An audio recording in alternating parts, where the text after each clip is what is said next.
But how else will my children understand the need to be to be concerned about climate change and pollution unless they're outside seeing it and experiencing it for themselves?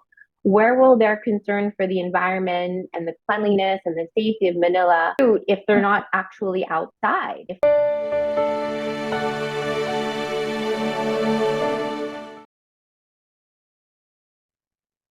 Welcome and good day. Welcome to episode 6 of season 16 in The Leader's Edge. Today, I have two wonderful guests who were actually featured in a beautiful book called Sheroes, or Becoming Sheroes. Stephanie Tumampos. She's a Filipino doctoral student at the Technical University of Munich in Germany in the field of remote sensing. She has a background in applied physics, environmental engineering, and geodata science. Stephanie has always been fascinated about how the Earth works and how present technologies can give a digital representation of our planet so we may be able to address some of the problems we face, including climate change. That was actually just a short part. I'll ask Stephanie to continue maybe a little bit more about herself, and then I'll get over to Laurice. All Stephanie? right. Thank you, Paul. So, of course, aside from my academic pursuits, I am currently also a science communicator. I was a photojournalist and a science writer at the Business Mirror for 7 years before moving here in Europe to continue my studies. I am currently the host of the IEEE, that's a group of electrical engineering society, geoscience and remote sensing societies, Down to Earth, a podcast for geoscientists by geoscientists. And I invite experts from the field of remote sensing, Earth observation, to give you a more popular or public term, and talk about their science, their careers, and passions. I am also a ambassador for the Inspire, Develop, Empower, Advance committee of the society, where we promote women and their career in this field.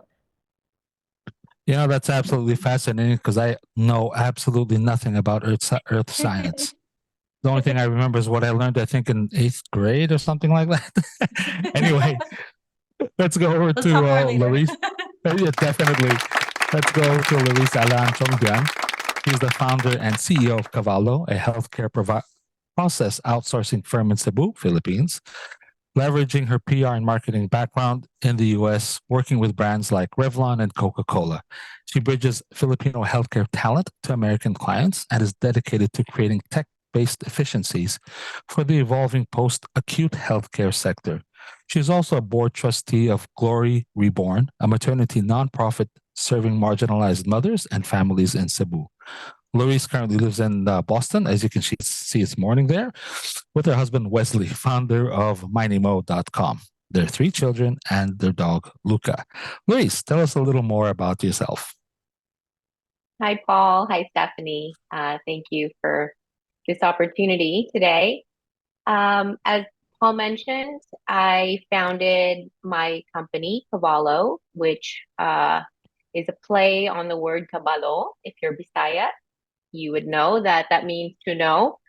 And it was founded to, as Paul mentioned, to bridge the healthcare talent in the Philippines with providers in the US. And we started that company in 2016, and have just been fortunate to have wonderful partners throughout our journey, and have pivoted along the way to remain relevant in an industry that is changing very rapidly and continues to change, especially with the advancement of AI in recent months.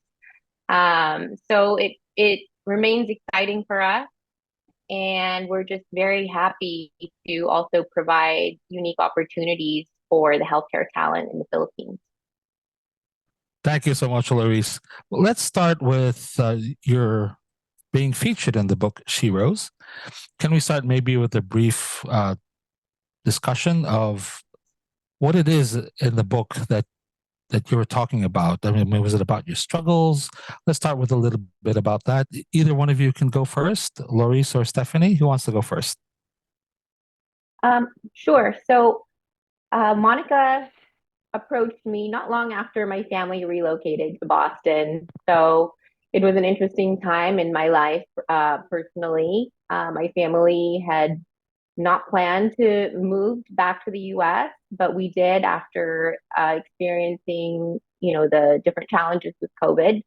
Um, so I think it marked a very special kind of crossroads in my life where I was making important decisions guided by the needs of the family and also having this opportunity to look back on the journey that I had just experienced in the early years of being a startup founder. This was in 2022, early 2022. It's been some time. Um, and by then, our company was just about 6 going on 7 years old. So, Okay. a good time for a founder to look back on the experience of those early years. Um, as I shared in the book, there were a lot of very incredible learnings, especially from those first 2 years, when we were still trying to validate our services with our clients, looking for the right partners, and also understanding the local talent. I was born and raised in the United States, and moved there in my late 20s. And so, having never actually worked in the corporate setting in the Philippines, had a lot to learn about what um, what the culture is like. How do you manage um, Filipinos? How do you manage particularly Filipinos who have pursued an education that would take them overseas and kind of give them that first taste of handling the US healthcare setting? And so there was a lot of very valuable lessons that we gleaned in those early years. So I'm I very grateful that Monica gave me that chance to really carve out time and reflect on what that journey had meant to me. I'll definitely get back to you about the valuable lessons that you've learned. Let's go over to Stephanie. Stephanie, how about you? What did you discuss in the book Sheroes? So I discussed more on being a provinciana or from a small island in the Philippines. I come from Bohol. So Okay. somehow when you speak about coming from the provinces, our dreams are kind of a little farther than the ones from the big cities, you know. And um, I know it's kind of funny, but it's really it's a reality that we face. You know, we have a lot of students, kids who are living in poverty. And I'm not saying that I've lived in poverty, but I've been through tough times with my family too. And the difference was that my family, my mom and dad, had always advocated for me to go to school, to focus in school. And I fell in love with science, and I think it's a career not a lot of Filipinos go to. We lack a lot of scientists in the Philippines, to be honest. And uh, yeah, so I'm doing science communication. I thought of using my communication skills to promote science, especially for kids, because I believe that when you start teaching kids science at a very young age, you plant a seed. You don't need them to be scientists, but science teaches you logical thinking, better decision making. And if you practice it every day, you get to have better decisions in life later on, like even choosing the best leaders in the country. So Mhm. yeah, I believe in that power, the power of science. So yeah.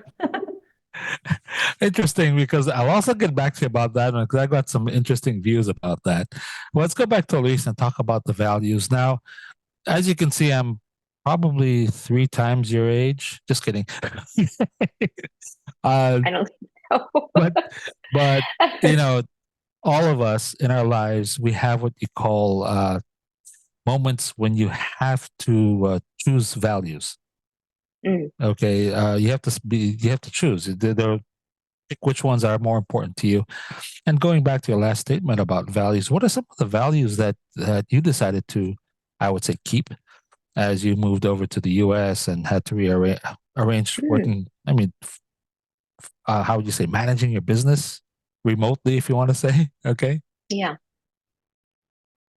It's interesting because values, I think, are really what sent me back to the Philippines. And I shouldn't really say back because I like I said, I was born and raised in the United States. But as a sort of segue, I did work in corporate communications for a while with some of the biggest brands in the US at the time. This was in the early aughts, the late aughts.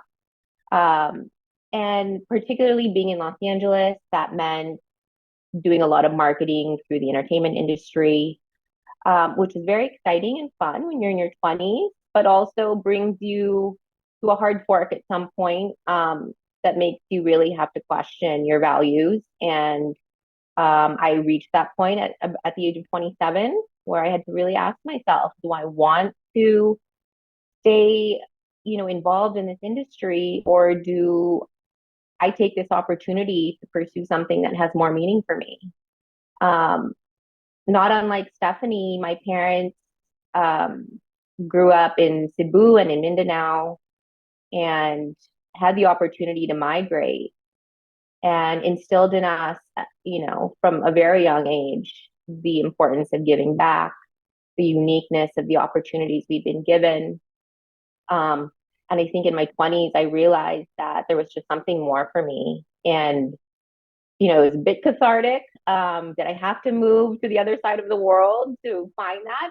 I think so.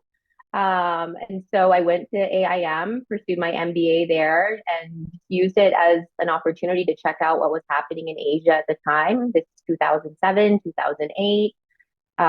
People in the West were just starting to understand, how rapidly things were growing in Asia and in Southeast Asia. Um, and, I happened to, after graduation, meet my husband, and we decided to raise our family in the Philippines. And I was very resolved to start a family and to raise a family deeply rooted in Filipino values. Both of us were and are until now, even though we've moved back to the US.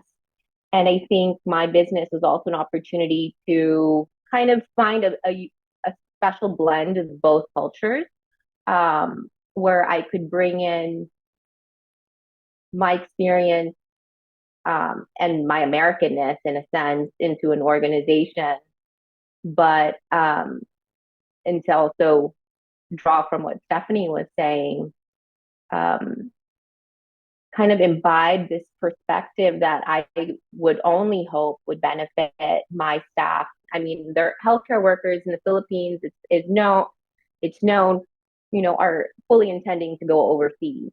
And if their experience with us, as short-lived as it usually is, we're talking like 1 or 2 years that they have with us, could better prepare them for their inevitable journey overseas, then I would have felt that my mission had more meaning as a founder and as a CEO. Thank you. I'm glad to see that you've actually maybe identified your values already that you want to stay with and follow. And I will get back to you about that. But let's go over to Stephanie with a very challenging question, especially when you ended with you want to encourage children to think logically, if you want to say. Well, I was from the era where we didn't have smartphones.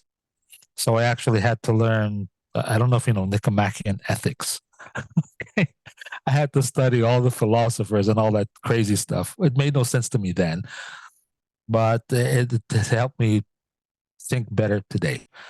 And my question for you, Stephanie, is in what way is technology actually not helping children think logically? So I went to this conference one day. It was in Berlin. It's the Falling Walls Berlin. And there was this neurosurgeon. I forgot her name. I'm really sorry. But she was speaking about how the screen time of small kids are actually affecting our reading capabilities, their reading capabilities. The ability of the technology to provide to children the easiness of shifting to another tab, to another app, means that there's no they're not processing anything. And Right. there are the purpose of the senses that we have 5 senses. The purpose of that is to, to feel something, to smell something. That's what books are, That's why we encourage kids to have books instead of phones or tablets. And that's not helping our children, right? But what we do, what I did before I went here in Germany, and hopefully I will do once I go back to the Philippines, is that we did some grassroots approach when it comes to teaching kids. Can you imagine me teaching solar eclipse to kids using a coconut fruit and a stone, just to to uh, to to showcase how solar eclipses or lunar eclipses happen. So everything has to be grassroots. You have to show them that science is exciting, regardless if there's technology or not. That's how we actually learned science when we were younger. I didn't have phones when I was younger. I, I'm a 90s kid, so we didn't start there. I'm in a generation where I grew up in the middle, like in the past and the present. In the future. So, I learned, I was very interested in science because it was just amazing to me. Like every experiment that we had was really like a wow moment, a eureka moment. And it wasn't even technology at all. It was just a simple experiment back in the days inside a classroom. So, Yeah. I'm really glad that you see that, because today, if you ask most children, they want to become an influencer. Oh, I said, what? right. And I said, is that it? That's Yeah, so yeah. tragic, Paul. No, There's nothing but it's wrong with being an real. influencer, Okay. though. But I do It's believe that real. yeah, for me, there's nothing wrong with being an influencer as long as you're responsible of what you actually Mm. provide to everyone, right? And well, that's a whole challenge about ethics and Right. everything, because especially in the U.S., Laurice, and if you're up to date on it, I think freedom of speech has gone a little too free. Okay, they're just literally saying anything. You know what I mean? Well, and that brings me back to your point about the dangers of technology. And I think that that's something that is fueled by the anonymity that technology and the modern platforms allow people. It's very cowardly, like they say, to just live in the comments. People Right. make a career, a life out of just trolling other people and just saying incendiary things. And, if we were in the eras that we grew up in, you would have a lot more accountability than people have now.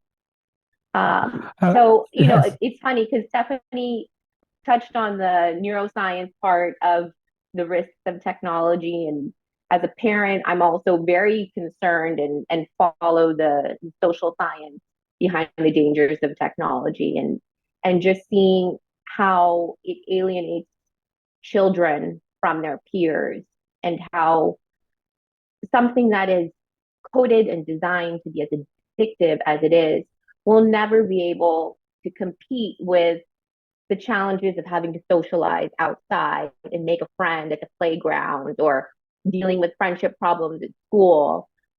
Why deal with that if you're a struggling 11-year-old when you can just go on your iPad and play Fortnite or go play Minecraft and not have to deal with those challenges? But is that setting them up for success later on in life? I don't think so. And I feel very, very strongly about that, and I'm concerned because I think a lot of parents feel that they would be depriving their children if they didn't give in to a lot of these pressures. But we see the real cost. I have a middle schooler, I have a sixth grader, and we see the real cost already in preteens, when they're given too much freedom to spend time on the internet, especially without the guardrails. Yeah. What are your thoughts I about that, Stephanie? Well, for me, I do agree on Laurice. I don't have a kid. I'm still single in many ways, but yeah. So for kids, I think there's a big responsibility for parents to actually give them the freedom or liberty to actually use this technology. There's a kind of uh, article I read where because of the economy, where it demands on both parents to be present in the industry, the kids are left at home, and what else do they have to do? Like there's technology.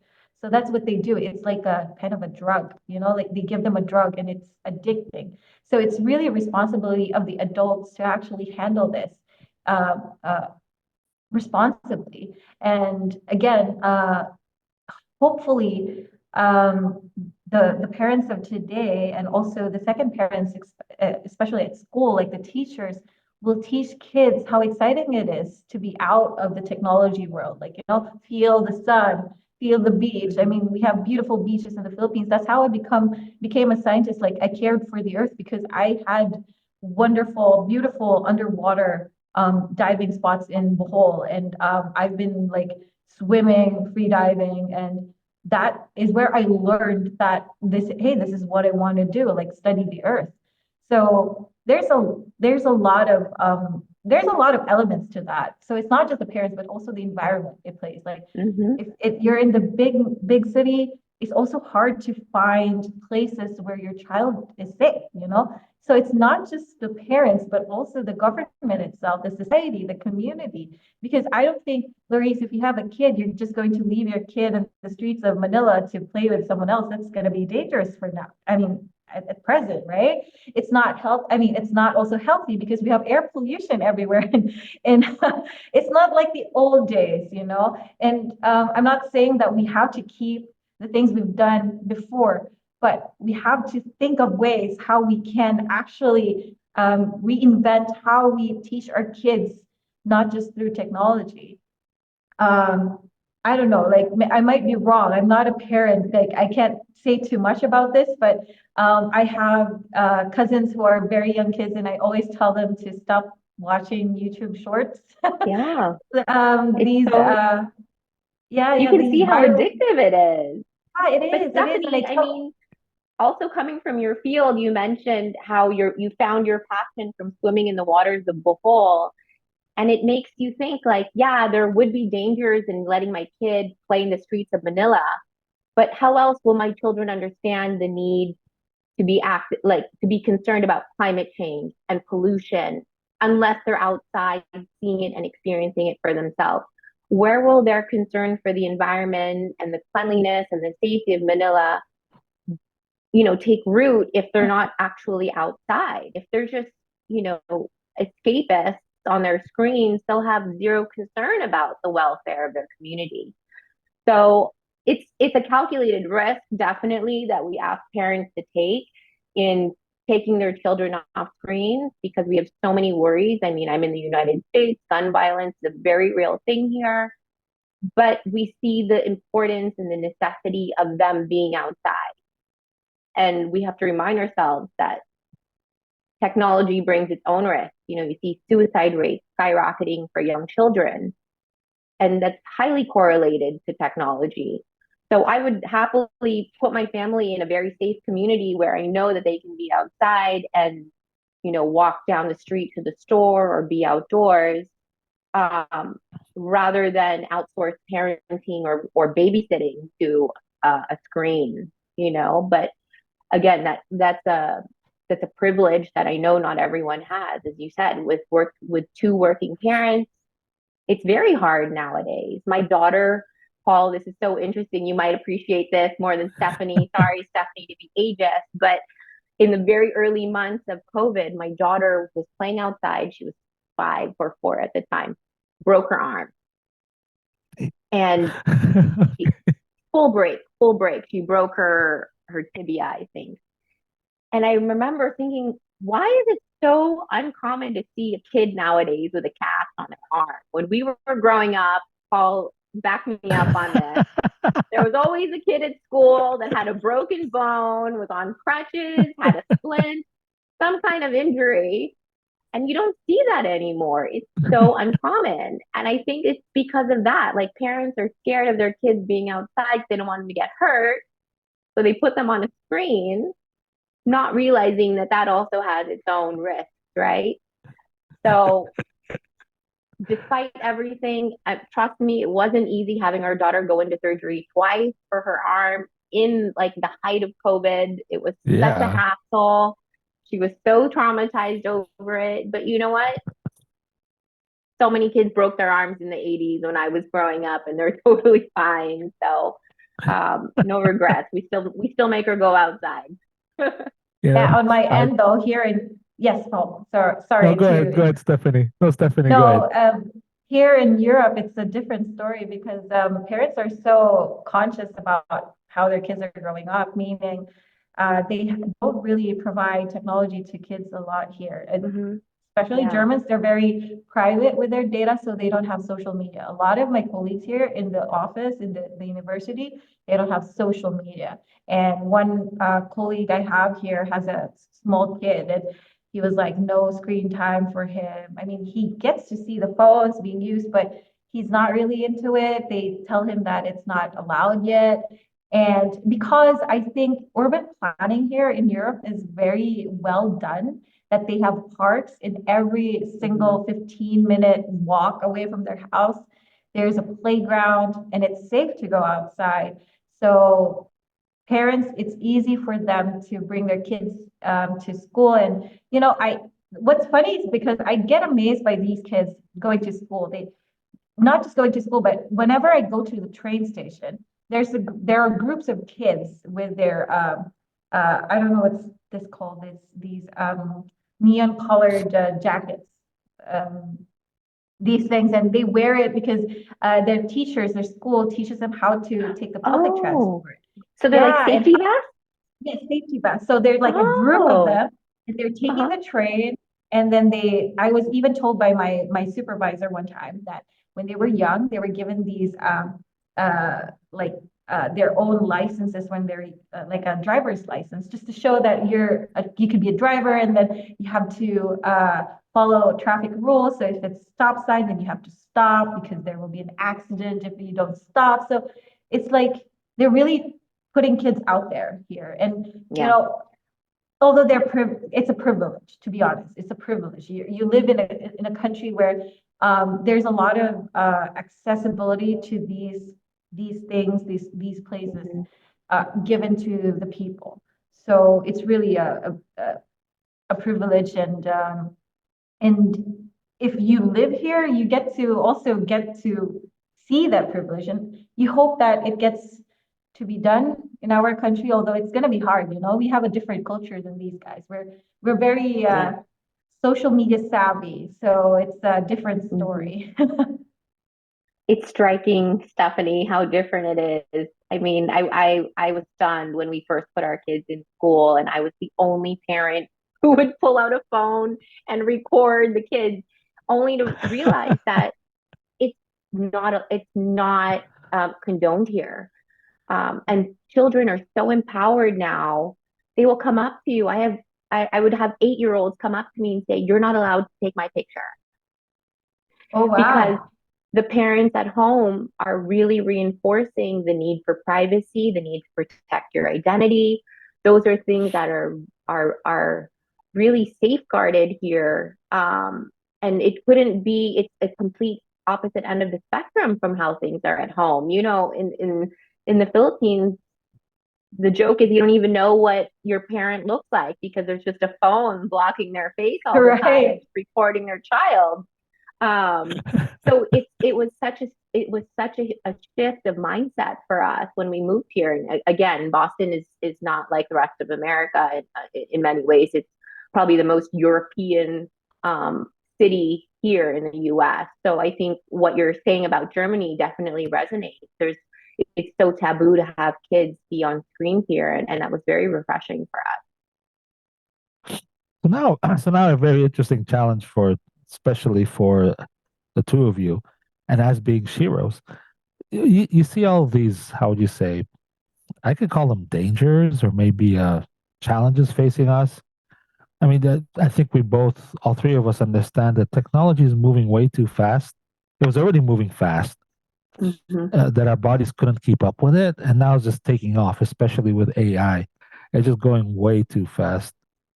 And I've been encouraging on LinkedIn. I said, I can't stop AI, but I think we should be a lot more skeptical about what we're doing with this, okay, rather than just, hey, what can we do? So I say that, but I don't see much of it. It's just not there. If Laurice is from the 80s, I grew up in the 70s.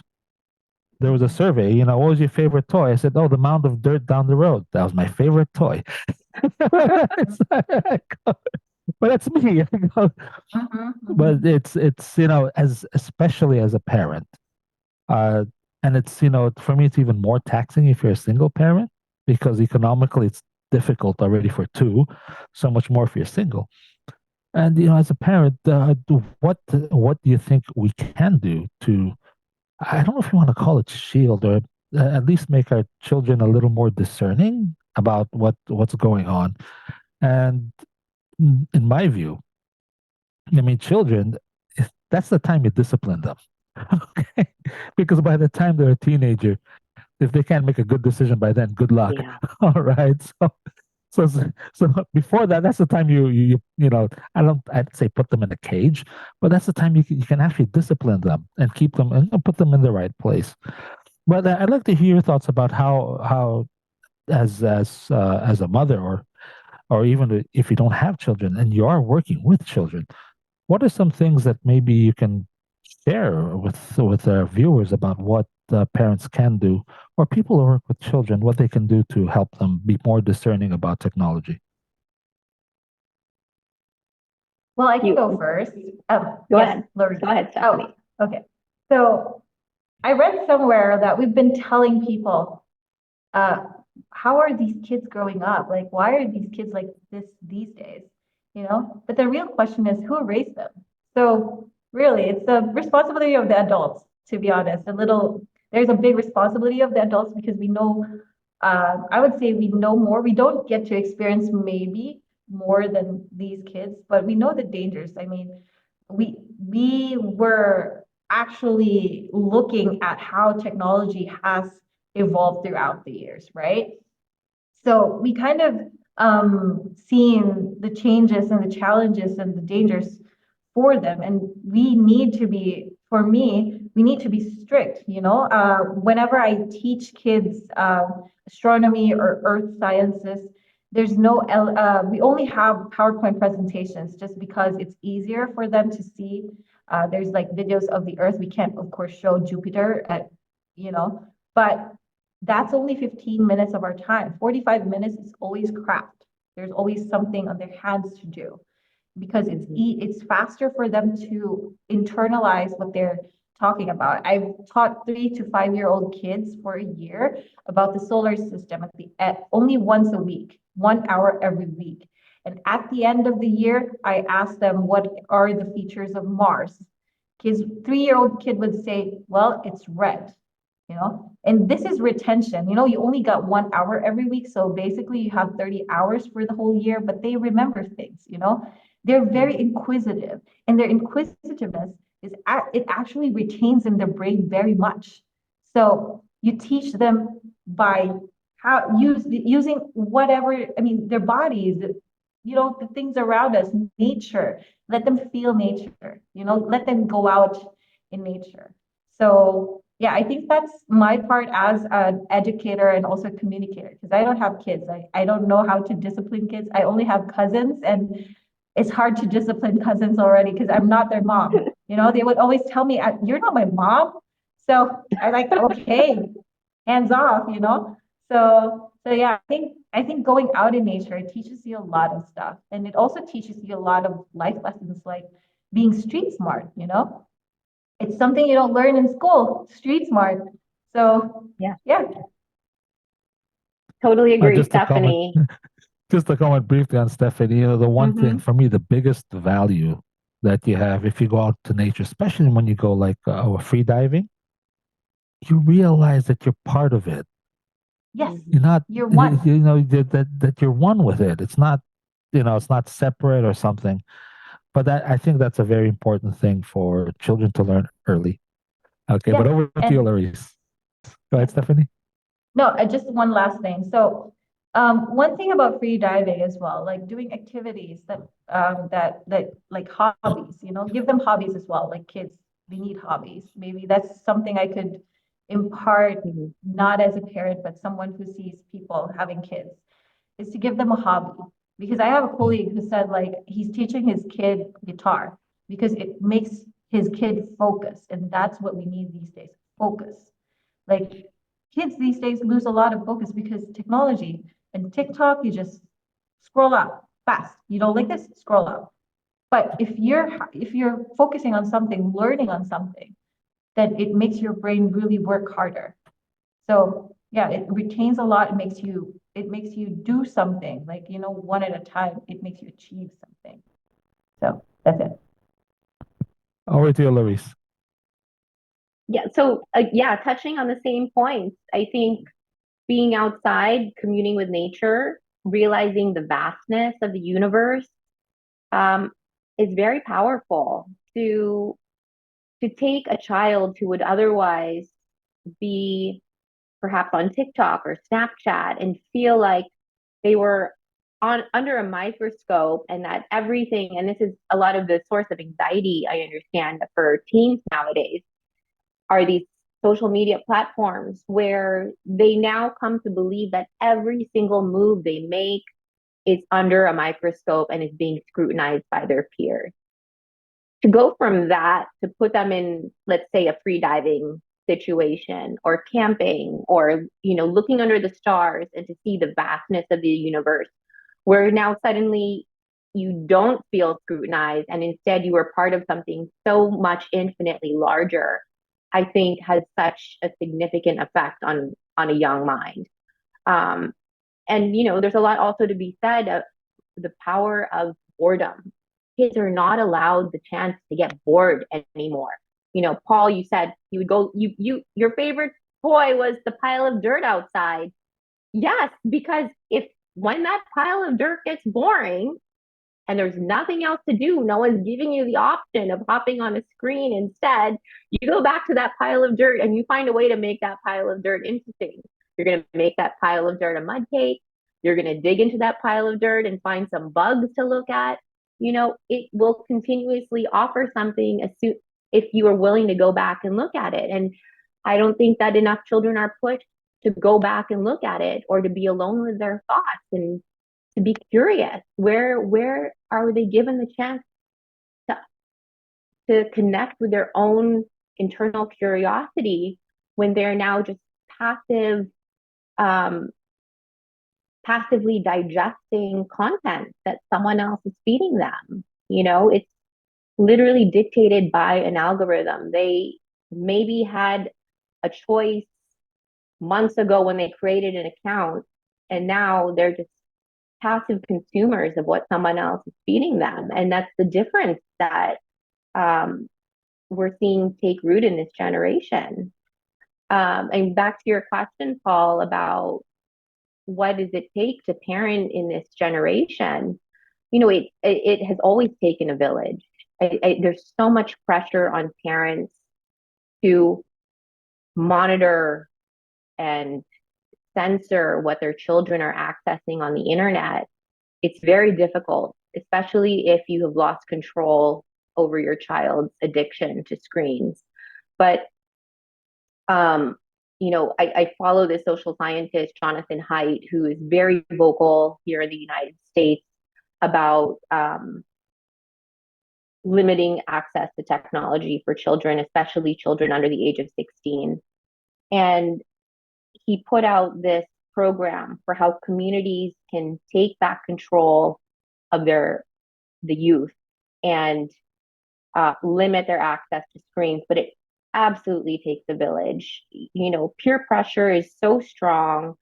If they don't have reinforcement at school from their teachers, from their friends, who are also acknowledging the dangers of technology, it's very hard for one parent, for two parents, let alone one parent, to be the sole bearer of that message.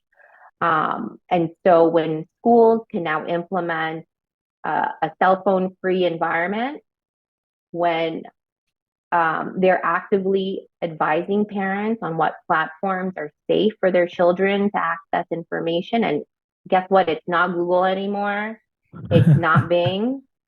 There are all of these new search engines that are way more effective at limiting the content for young minds. Um, it's going to take a lot more. And right now in the US, they're in the process of trying to ban TikTok, which is very controversial, but which I am in favor of. And I understand in Europe, Stephanie, they're actually trying to ban access completely for, I think, children under 16 to a lot of social media. And I think every country should be doing this. Yeah. You know why I winced when you said it takes a village to raise children is, I mean, ever since the 50s, because the 50s, the US came up with the idea of the nuclear family.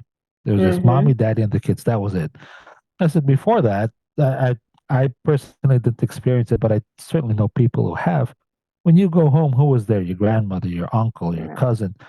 And when you talk about the village, I said that includes everybody. There's the village drunk, there's the village prostitute, there's the Yeah. village crazy guy, there's the village, how would you say, rover who has an affair with everybody. There's the priest who has an affair with somebody. It's the Uh-huh. whole caboodle, right? Okay, but Mm-hmm. at the same time, when you Yeah. go home, these are the people that you complain to. These are the people Yeah. that you brought your problems to, and maybe you didn't like their advice.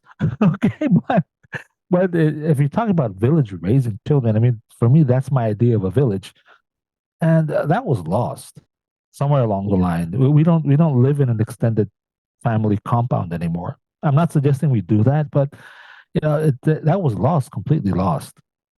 I mean, most of us, especially my age, when we had a problem, we talked to the favorite parent or grandparent or uncle who'd listen to us and maybe give us, some advice that we'd like. But that doesn't exist anymore. Okay, so we just True, run to Paul. social And even if media. you're the village Sorry. drunk, even if you're the Yeah, village drunk, you still do a service because you're the of cautionary course. tale for all the other kids, right? I mean, Absolutely. there's Absolutely. I said, you would have the village crazy guy, the one who barks at the moon. He's part of the village too, So I said, Mhm. that was kind of lost along the way. And it's funny because I facilitate leadership courses, and I'm looking at all the stuff that they're teaching. I said, this is stuff you should learn as a kid. Mm. How to build a relationship. I go, you're supposed to learn that when you're a kid, not when you're an adult. You know what I'm saying? Yeah. I look at it. What Yeah. happened? Oh, Yeah. Yeah. I mean, you start to question how families are really formed within if Filipino values before are still embedded in the society of today. Because these things are taught within the family and the surrounding, community. And in terms of the surrounding community, I was recently in Japan. This is like my fifth time in Japan. I mean, I just arrived this morning there, and I have cousins who are half Japanese, and I'm Filipino. Like if I see a red light and it's like there are no cars or anything, I try to jaywalk or anything, and they keep telling me stop doing that, Hate. And I was like, why? And he said these are 17-year-old and 19-year-old, and they tell me, what if a younger kid sees you? Wow. And I was like, ah, okay, I good mean, point. talk about civic responsibility, right? I mean, they Yeah, feel that's such an accountability to one another. Yeah, they always tell me, what if someone else sees you, not just a cop, like a little Wow. kid or someone Yeah. who's, I mean, who's just following you and they didn't see the light, you might be alert, but that person at the back is not alert and they just like kind of followed you. And I was like, yeah, good point, like a 17-year-old teaching me about traffic rules and tell me what if the kid sees you. And I was like, okay, now I'm I took an L, I lost in that conversation. I was like, okay, I'm gonna stop jaywalking. But forever. that was his argument. And he says that he told me that it's taught in school, that you need to follow these rules. Although, I mean, I'm not saying that it's perfect in Japan. There are some extremes too, but this kind of thinking that they gave me is really eye opener for me as well. I'm already like 30 plus years old, but you know, they still allow the opportunity allowed me to relearn these things because this is the community I stayed with them, so kind of for 10 days, and they taught me again that yeah, the community around you teaches you too. So whatever, Mm. and kids Mm. follow what they see, movies, Yes, streets, True, everywhere. true. absolutely. What I found most amazing, a 17-year-old told that to you. That's what I Yeah. found, huh? You know, And he Usually was that's just the age when they're trying to break all the rules, right? yeah, yeah. they're I mean, I don't know how my aunt like raised them. She's a single mom, but like they're cute though, like they're Japanese, so they're very cute in their ways because anime and stuff. But he told me like, you know what? It's not really nice to walk on the street while there's a red light because kids can see you, everyone can see you. It's not really nice. And I'm with you. He told me that in a very cute way. So yeah, it was like, yeah, makes sense. kids at 17 are usually trying to discover their limits or get stuck in the Hmm. YOLO syndrome or the FOMO syndrome. What? And now you're telling me this? That's surprising. Actually, I'm Yeah. very surprised that it came from a 17-year-old. It's something I would never expect here. Okay, so, Or here. but if you do go to the villages that are not maybe connected with the internet Hmm. and they still live in that village, like everybody's related, you all know each other kind of deal, you might get something similar. Maybe they won't express it, but they'll actually do it. Okay, maybe to certain levels, but that's what I would expect to find. Yeah. Okay, I but think I think in the villages in the Philippines, Paul, it's more of like taking care of nature. So that's what I Mm. what I noticed. Like, only take what you can. For example, you take fruits from the forest, a little forest at their backyard, and they only right, take what they can, what they want to eat of the day, what they can eat. right. So, take only what you can and leave the rest for everyone else. I Right. mean, that's just one of the things if you come from a small town. Well, let's see here. I don't know if these stories appear in the book, Sheroes. Okay. Or maybe it'll be another thing that we could talk about, maybe in another book. Maybe Okay. other book. To see. Part No, two. no, because, it's interesting because, first of all, I think we have three different generations here. Mhm. Uh, Laurice, still, how old are your children? I have an 11-year-old, an 8-year-old, and a 6-year-old. Okay. So she's still in the tsunami phase with her family. My children are Every already day the 30. weather changes. my, my children are already 30. I've been through that. Okay. So, and Stephanie, don't have kids, but you work with kids. So it's interesting because we have different points of view, if you want to say, on how things maybe should work out if you can. But as we come to a close here, I'd like to ask you, both of you, to discuss more about, or maybe promote Shiro's the book and what's in it for a reader, either Laurice or Stephanie. Sure. I think Sheroes is a wonderful collection of anecdotes and personal learning of Filipino women who have been blessed to have opportunities and really are using the book as an opportunity to give back to Filipinos and inspire them to also find their passions in life and find their greater purpose. Thank you, Laurice. How about you, Stephanie? Sheroes is a book like what Laurice just said. It's a collection of stories where we share our own journey to everyone. But this is not just our journey, it's a journey of everyone who was behind our success as well. We carry the dreams and aspirations of the people who also wished what was who also wished better things for us. And somehow we broke that glass ceiling. You know, we broke many things that society has always told women, especially in the Philippines, that you can't do this, you can't do that. But here we are, we're making changes and making waves.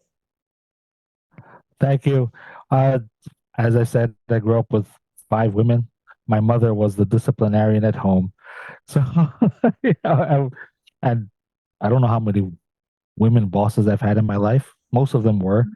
Okay. So, and in the Philippines, admittedly, maybe it's not as evident like in the United States, where there's there really is, you can sense it. Okay. In the Philippines, I think it's not as severe, if you want to say. It's still there. Like there's still that thinking na babae ka lang kind of thinking. Mm. Yeah, but it's not as bad as like in the US. I don't know about Germany. The one thing that fascinates me about Germany is Germany I would describe as a paternalistic country. Mm-hmm. Yet their best chancellor was a woman, Mm-hmm. Angela Yes. Merkel, even from East Yes. Germany. And she's and Paul, to give you a little trivia, Merkel is also a scientist. She's a Ah, chemist. oh, so she knows the Yeah. Earth isn't flat. Oh, no, I'm just kidding. Yes. And she's a logical thinker. That's why she's one of the best in Germany. But here in Germany, there's an equal opportunity for everyone. They're trying to make it Yes. work with the equality, gender equality. For example, even not for women, also for men. To be honest, they have the best, I think, maternity leaves. Like you have a year of maternity Yep. leave here, and that's fully paid. And they also have paternal leave too for the kids, so they can take turns in taking care of the kids. So they do have these opportunities for the parents to take care of their kids and even extend that to 2 years or 3 years, as far as I know. So yeah, they're pushing boundaries here. Yeah. You know Yeah. what's That's what's nice. interesting, Paul? I think something that both Stephanie and I mentioned early on when we were talking about um, technology and the youth is the privilege of being in communities where safety is not a concern so much. But in reality, I think one thing that the book really tries to achieve is inspire women to also demand a lot of these rights and to realize that many of these things are not privileges, but are indeed rights. And when we say take the village, it goes beyond the community. A lot of it goes to policy.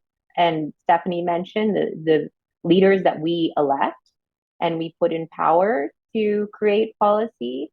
And that's where we can really affect change. And we hope that with these anecdotes that we can just plant that seed in Filipinos' minds, not just women, but Filipinos in general, that, whether it's with a scientific, objective mindset or with the wherewithal to start your own business, each of us has the opportunity, once you realize that you do have the right to these things, to safety for your children, to safe transportation to get to and from work and to and from school, that now it empowers you to demand more from your leaders. And I just hope that this would just give us a platform to amplify that message and to empower more people, more individuals. Also, to just Thank add on you. that, Yes, Laurice, Stephanie. um, I noticed in the book that we try to choose the people who are around us. You know, we surround ourselves with the people we want to be with, we want to succeed with, or they want us to succeed. So I think the key is also finding your community as well. If you Yeah, don't sit well yeah, at that that's table, true. then get out of the table and find another Mhm. table. Life is too short to stay there and be what? Be insecure, be feel bad about yourself. I mean, go find somewhere where you belong and you feel like you can actually empower yourself even more and share what you know. And you know what they say, It's always a blessing as well to be surrounded by intelligent, by good people, because you learn things from them, you know. So find your community. I like that, but please don't find your community online. That's not the place to find it. Ah! Oh my God, there are keyboard warriors there. Please, no. Okay. Laurice and Stephanie, absolutely lovely talking to the two of you. And before we sign off, let's go with you, Laurice, first. Is there anything maybe that you'd like our viewers to, um, maybe there's an event you're doing, or maybe another book or something you'd like to share with our viewers? Sure. If they'd like to know more about Cavallo, they can access our website at cavallo.com. That's spelled Quavalo.com. And we are offering employment opportunities for particularly nurses, registered nurses, and physical therapists who are interested in working more closely with the US healthcare system. We do a lot of chart auditing, ICD coding, and I think it's a great runway for clinicians who either have plans to go overseas and want that first taste of what it is to work in the US healthcare system, or perhaps have decided to stay in the Philippines and are looking for a new chapter in their healthcare career. And we try to create opportunities for those individuals as well. So thank you again, Paul, for this opportunity. You're welcome, Laurice, and thank you as well. Over to you, Stephanie. So currently, I'm hosting this podcast entitled Down to Earth, a podcast for geoscientists by geoscientists, which is available on Spotify, on Apple Podcasts, and other podcast platforms. I interview a lot of world-renowned scientists. Our recent season was about climate change. So I interviewed a lot of people, how they detect melting of sea ice, what is the difference between sea ice and glaciers? What else? The Antarctic and the Greenland shelves. You know, these are interesting and interesting topics, and these scientists will tell you and give you advice as what you can do to also help save the planet. So I hope you tune in and subscribe. Thank you so much, Stephanie. Yeah, both of you were enlightening to speak to today. And for our viewers, if you enjoyed what you saw today, please click the like and subscribe, follow buttons at the bottom. And as we like to say, and as always, learning is a never-ending journey with limitless vistas.